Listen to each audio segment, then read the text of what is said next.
ఉన్న బంగారాన్ని విడిపించి ఆ రోజు ఆన్లైన్ రేటుకే మేము కొంటాం. Sharma gold company.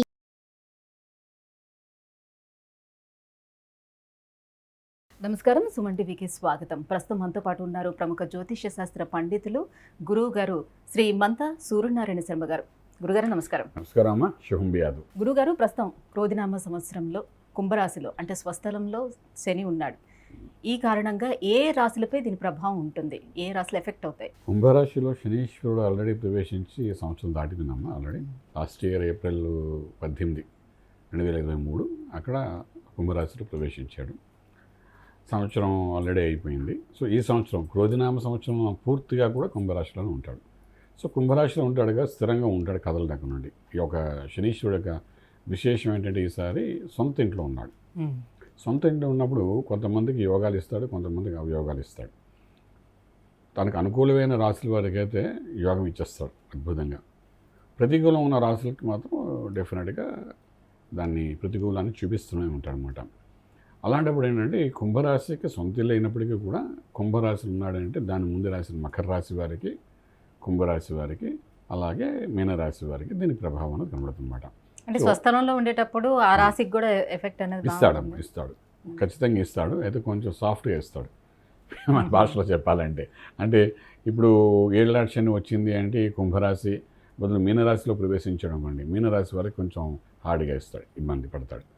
సొంత ఇల్లే కాబట్టి కొంచెం చూసి చూన్నట్టుగా ఒక్కొక్కసారి నెమ్మదిగా ప్రశాంతంగా దాని ఫలితాన్ని కూడా, అంటే ఒక కష్టాన్ని పెడితే రిజల్ట్ కూడా చెప్తుంటాడు ఒక్కొక్కసారి. ఎట్లా ఆ సమస్య నుండి బయటపడాలి మార్గం కూడా చెప్తుంటాడు అనమాట. బేసిక్గా ఏలినాటి శని అంటే ఏంటంటే ఇది ఒక వ్యక్తికి ఒక అనుభవాన్ని ఇవ్వడం అన్నమాట. ఒక రకంగా చెప్పాలంటే, అంటే ఒక వ్యక్తికి ఒక అనుభవం అంటే చిన్న వయసులో ఉన్నారనుకోండి, 15 సంవత్సరాల లోపల అనుకోండి, చదువు, స్ట్రెస్ లెవెల్స్ అవన్నీ ఎలాగుంటే అవన్నీ చూపిస్తుంటాడు. 20 సంవత్సరాల లోపల అనుకోండి, ఉద్యోగం మీద స్ట్రెస్ లెవెల్స్ చూపిస్తాడు. ఉద్యోగం రాదు, సెటిల్మెంట్ అవ్వడు, దాని మీద ఈ ఏలినాటి శని కానీ ఆ టైంలో వస్తే డెఫినెట్గా అది రానికుండా, అది రావడం అంటే ఎంత కష్టం, దానికి ఎంత కష్టపడాలి, జీవితంలో ఒక ఎదుగుదల రావాలంటే ఎంత కష్టపడాలి అనే తత్వాన్ని నేర్పుతాడు అక్కడ వాడు.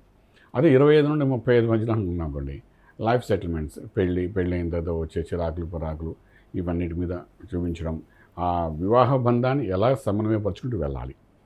ఎందుకంటే వివాహ బంధం అంటే ఇంకొక కొత్త వ్యక్తి తన లైఫ్లో రావడం, పార్ట్నర్ గాను. సో వాళ్ళిద్దరు కలిసి ఏ విధంగా ఉండాలి అవంతా కొత్తదనంగా దాని మీద ఒక అనుభవాన్ని ఇస్తారన్నమాట. ఇస్తూ దానిలో కష్ట సుఖాలని చూపిస్తూ అధిగమించి ముందుకు వెళ్ళడానికి మార్గం చూపిస్తుంటారు అనమాట. అలాగే చేస్తాడు. అలాగే ఇది ఒక 35 నుండి 45 మధ్యన వయసులో వాడికి వచ్చింది అనుకుందాం ఈ ఏలినాటి శని ప్రభావం అయితే. ఇంకా 35 కంటే సెకండ్ ఇన్నింగ్ స్టార్ట్ అవుతుంది అన్నమాట. వాడికి ఉన్న ఉద్యోగం పోవడం, కొత్త ఉద్యోగం ఆలోచించడం. అసలు మనిషి జీవితంలో నా అనుభవంతో చెప్పాల్సిన విషయాలు అంటే 35 నుండి 40 ఇయర్స్ లోపల కానీ మనిషి కానీ సెటిల్ అవ్వలేదు అనుకోండి, వాడు ఈ జనంలో సెటిల్ అవ్వడు. ఇది అందులో చేసుకోండి. దీని మీద ఎంత ఆర్గ్యుమెంట్స్ అనేది నేను చేయగలుగుతాను ఆ టాపిక్ మీద, ఎందుకంటే కొన్ని వందల జాతకాలు నేను చూశాను.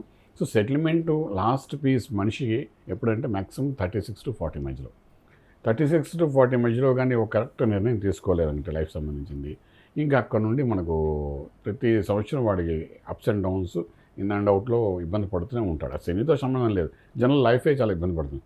సో ఈ 35 నుండి 45 మధ్యలో కానీ ఏలినాటి శని కానీ వస్తే వాడిచ్చే అనుభవం అంటే మళ్ళీ లైఫ్ సెకండ్ ఇన్నింగ్స్ అని ఎలాగ నెక్స్ట్ లెవెల్ ఆఫ్ లైఫ్ ఎలా లైఫ్ లీడ్ చేయాలి, లైఫ్ సెటిల్మెంట్స్ కావాల్సిన మార్గం ఏంటి, ఇంకా అక్కడ నుండి లైఫ్ లాంగ్ ఒకే ప్రాసెస్లో ఉండాలన్నమాట, ఉండడానికి కావాల్సిన ఏంటిని ఇవన్నీ మనకు చూపిస్తాడు ఏలినాటి శని కూడా. ఇక 45 నుండి మన 60 టైంలో వచ్చారంటే వాడికి అంటే సినిమా కష్టాలని చూపిస్తాడు. అంటే మన ఉద్దేశం ఏంటంటే పిల్లలు పెళ్ళి వాళ్ళకి 45 నుండి 60 అంటే ఇంకా వాళ్ళ పిల్లలు చదువులో ఉంటాయి కదా, వాళ్ళని ఇండైరెక్ట్గా స్ట్రెస్ ఇచ్చి ఆ స్ట్రెస్ని వీడు తీసుకోమని చెప్తాను అనమాట. సో వీడు ఒక రకంగా సెటిల్ అవ్వడు. బేసిక్గా 35 నుండి 45 వచ్చినవాడు డెఫినెట్గా 45 నుండి 60లో ఉన్నవాళ్ళు ఏంటంటే సాధారణంగా ఒక సెటిల్ అయ్యి అన్సెటిల్గా ఉంటారనమాట. ఉన్న టైంలో వాళ్ళ పిల్లల ద్వారా వాళ్ళకి మానసిక ఒత్తిడి తీసుకురావడం చేస్తారు. అలాగే పిల్లల యొక్క ఇబ్బందులు, వాళ్ళు పెళ్లి చేస్తే వాళ్ళకి జరిగే ఇబ్బందులు. ఫర్ ఎగ్జాంపుల్ ఒక 60 ఇయర్స్ లోపల ఉన్నాడు, వాళ్ళ అమ్మాయికి పెళ్లి చేశాడు, మా వింకులు తర్వాత అల్లుడితోని. ఇప్పుడు ఈ మధ్య చాలా కేసెస్ చూస్తున్నాం కదా, పెళ్లి చేసుకుంటే పెళ్ళి అయిన తర్వాత విడాకులని చిరాకులు పెట్టడం, అంతా ఎన్ఆర్ఐ కింద పడుతున్నారు. ఇండియన్ సంబంధాలు ఎవరికి అక్కర్లేదు, అక్కడికి వెళ్ళిన జీవితంలో చాలా కష్టపడుతుంటారు.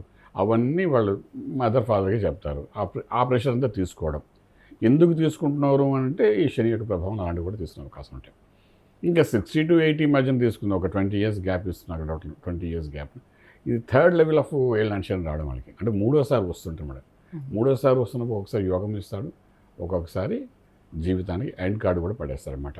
సో ఇలాగా అంటే ఇంకా అయిపోయింది. అక్కడికి 2 సార్లు అనుభవం ఇచ్చిన తర్వాత మనిషి 3వ సారి వచ్చే టైంకి దాన్ని ఎదుర్కొనే శక్తి ఎన్ని ఇయర్స్కి ఒకసారి ఇట్లా ఏలినాడ్షన్ అనేది ఎవ్రీ 2.5 yearsకి ఒకసారి ఒక రాశి నుంచి ఒక రాశికి శని మారుతాడు కాబట్టి ఆల్మోస్ట్ మనకు 22.5 years 25 years మధ్యలో ఒకసారి మనకు ఏలినాడ్షన్ వస్తుంది అనమాట.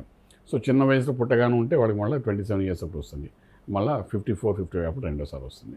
సో 3 సార్లు టచ్ చేయడం అనేది జీవితంలో అందరికీ ఆల్మోస్ట్ 70% అందరికీ 3 సార్లు ఏలినాడ్షన్ టచ్ చేస్తారు.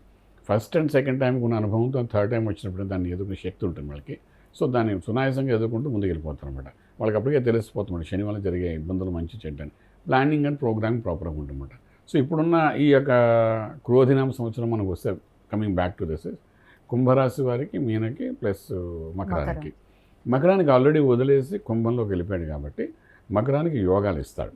వెళ్తూ మంది చేయాలి కాబట్టి మకర రాశిలో ఉన్న వాళ్ళందరికీ, మకర రాశిలో ఏ నక్షత్రాలు వాళ్ళందరికీ లాస్ట్ ఫైనల్ ఇయర్ ఇప్పుడు ఫైనల్ ఇయర్ అంటే లాస్ట్ వెళ్ళిపోతున్నాడు. ఇంకా ఆల్మోస్ట్ ఇప్పటికి 5.5 years అయిపోయింది. ఇక నెక్స్ట్ 6.5 years అయిపోయింది ఆల్మోస్ట్. ఇంకొక 1 year దగ్గర 2025 మే జూన్ కల్లా ఆల్మోస్ట్ ఎండింగ్ స్టేజ్కి వెళ్ళిపోతాడు అన్నమాట. ఇక్కడ అంటే కుంభం నుండి మీనంలోకి వెళ్ళిపోతాడు. ఇంకా ఇక్కడ వెళ్ళిపోతాడు కాబట్టి ఇంకా శని వదిలేస్తున్నట్టు లెక్క.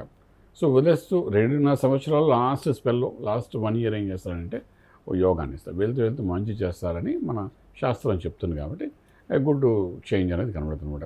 దీనికి మనకి ఎగ్జాంపుల్ వెళ్తూ మంచి చేయడంటే పవన్ కళ్యాణ్ గారి జాతకం ఆల్రెడీ మనం ఇంతకుముందు ఇదే చాలా మంది చెప్పుకున్నాం కదా. వెళ్తూ యోగం ఇస్తాడు కాబట్టి డెఫినెట్గా ఈసారి ఆయన గెలుస్తారు, యోగంలోకి వెళ్తారు, పవర్ఫుల్గా మినిస్ట్రీ కూడా తీసుకుంటారని చెప్పాం. సేమ్ థింగ్ మనం ఆంధ్ర రాష్ట్రంలో మనం చూస్తున్నాం. శని మకర రాశి మనకు పవన్ కళ్యాణ్ గారిది వెళ్తూ మంచి చేయడం అంటే మరి ఇదేమాట. ఇలా చేసినప్పుడు ఏంటవుతుందంటే మరి అది లైఫ్ సెటిల్మెంట్ లాగా చేసేస్తాను వెళ్తూ. గుడ్ థింగ్ అంటే ఆ వ్యక్తికి ఆ చదువుకునే కురవాడనుకోండి, పెళ్ళి కావాల్సిన కురవాడకుండా, లేదా ఉద్యోగం కోసం ప్రయత్నం చేస్తాం వాడికి ఒక మంచి ఉద్యోగం కూర్చోబెట్టాడు. పెళ్ళి కాని వాడికి కరెక్ట్గా మంచి వైఫ్ని కానీ ఆ హస్బెండ్ కానీ ఎవరికి అది తీసుకుని ఇవ్వడం, లైఫ్ సెటిల్మెంట్ చేయడం. చదువుకున్న విద్యార్థులు కలితే మంచి కాలేజీలో సీట్ దొరకడం, మంచి ఉద్యోగం. ఇలాగేంటే వెళ్తూ మంచి చేయడం అంటే వాడు వెళ్తూ ఆ వ్యక్తికి ఏం కావాలో, యాంబిషన్ ఏందో, ఆ యాంబిషన్ ఏ మార్గం వెళ్ళాలనుకుంటే దాంట్లో ఒక ఇనిషియేటివ్ చేసేసి వదిలేస్తారనమాట. సో అది చాలా పెద్ద అడ్వాంటేజ్ ఫర్ ది పీపుల్ అనమాట. సో వాడు ఏనాడు శని వచ్చినా మనం బాధపడవలసిన అవసరం లేదంటే అనుభవంతో కూడిన మోక్షాన్ని ఇస్తాడు. ఫస్ట్ 5 years స్ట్రెస్లో పెట్టినా వెళ్ళేటప్పుడు మంచి చేస్తాడు కాబట్టి ఇట్స్ ఎ గుడ్ సైన్ అంటాం. ఇప్పుడు మకర రాశి వారికి ఈ సంవత్సరం టేక్ ఆఫ్ బాగుంటుంది. దానికి తోడు గురుబలం కూడా ఉంది కాబట్టి డెఫినెట్ మంచి చేస్తాడు. అలాగే కుంభంలోకి చూసినా కుంభంలో ఇంకొక ఏడాది పాటు డెఫినెట్గా ఆ శని ప్రభావం కనబడుతుంది. దాని తోడంటే ఈ సంవత్సరం ఈ శనికి ముందు రాహు కూర్చున్నాడు.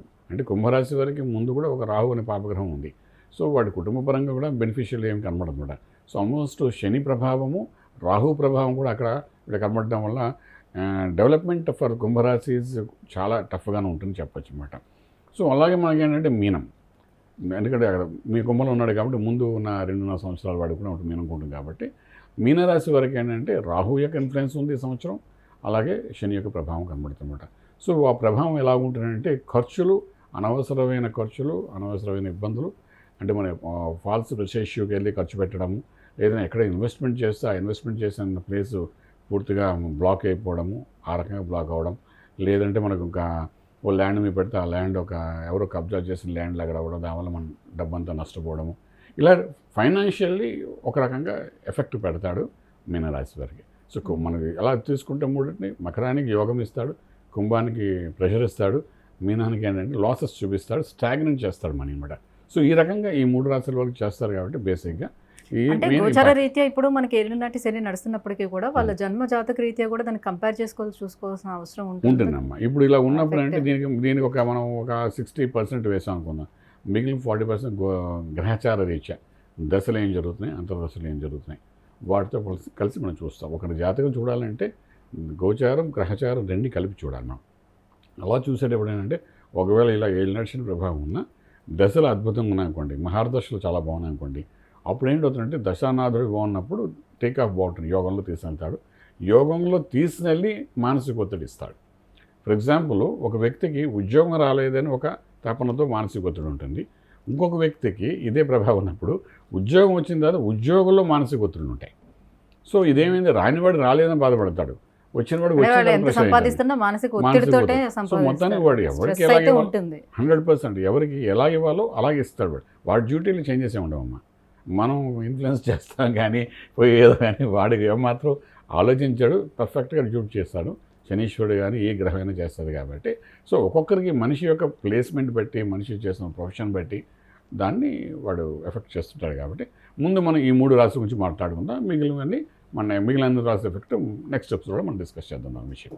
గురుగారు, మరి శని ప్రభావం వల్ల ఎవరైతే ఏ రాశులు అయితే ఎఫెక్ట్ అవుతున్నాయో మరి వాళ్ళు ఎటువంటి పరిహారం చేసుకుంటే కొంతవరకు వాళ్ళకి రిలీఫ్ ఉండే ఛాన్స్ ఉంటుంది? ఇప్పుడు ఈ మకర, కుంభం, మీనం వాళ్ళకి ఏళ్ళ ప్రభావం ఉంది కాబట్టి మకరం వాళ్ళకి ఏంటంటే మకర రాశికి కూడా శని అధిపతే కానీ వెళ్తున్నాడికి మంచి చేస్తాడు కాబట్టి ఆ వ్యక్తి శివునికి అభిషేకం అంటే ఎలా చేస్తారు అంటే ఇక్కడ నమ్మకం, చమకం, రుద్రం, శ్రీ సూక్తం, పురుష సూక్తం అంటే పంచసూక్తాలు ఉన్నాయి. పంచసూక్తాలు ఏదైనా సూక్తంతో చక్కగా అభిషేకం చేసుకోవడం, ప్రతి నెల ఆ తీర్థం తీసుకోవడం.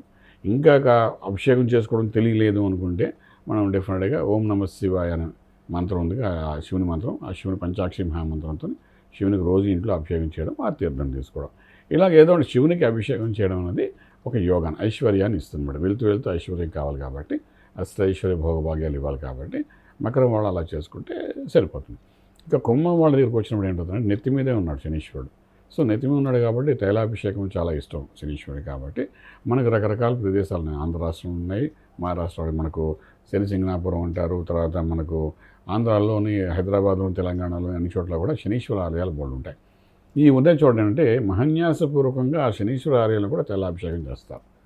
అటువంటి ప్లేస్లోకి వెళ్ళడం, చక్కగా తైలాభిషేకం చేసుకోవడం ఒక వంతు ఉంటుంది. రెండవది ఏంటంటే సంకట విమోచన చేయడానికి ఆంజనేయ స్వామికి ప్రత్యేకమైన పూజ చేయొచ్చు వీళ్ళు.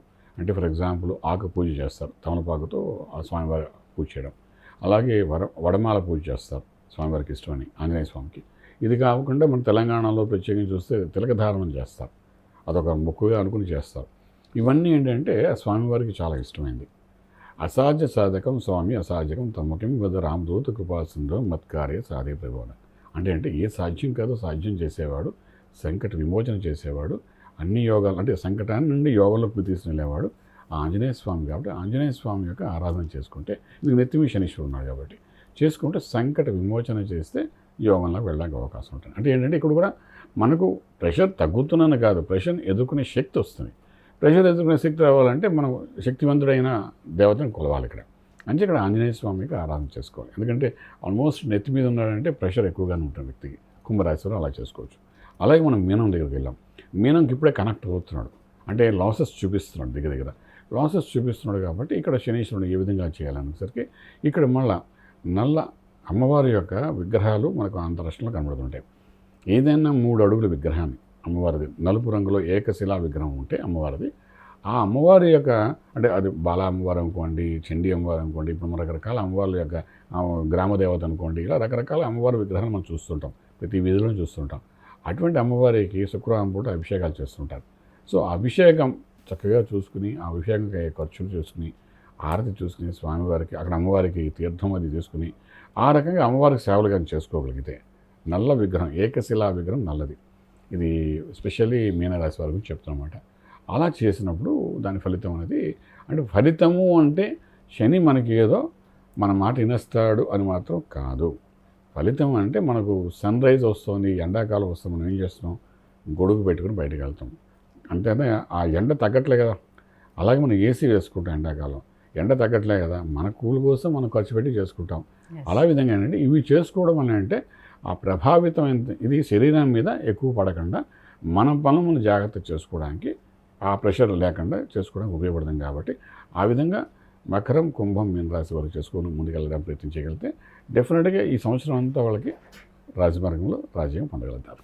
గురుగారు, ఈ క్రోధినామ సంవత్సరంలో శని చేత ప్రభావితమైనటువంటి రాశులు ఏంటి, వాళ్ళు ఎటువంటి పరిహారాలు చేసుకోవాలి, ఎటువంటి పరిహారాలు చేసుకుంటే వాళ్ళు వీటి నుంచి బయటపడే అవకాశం ఉంటుంది, ఈ విషయాన్ని తెలియజేసినందుకు ధన్యవాదాలు.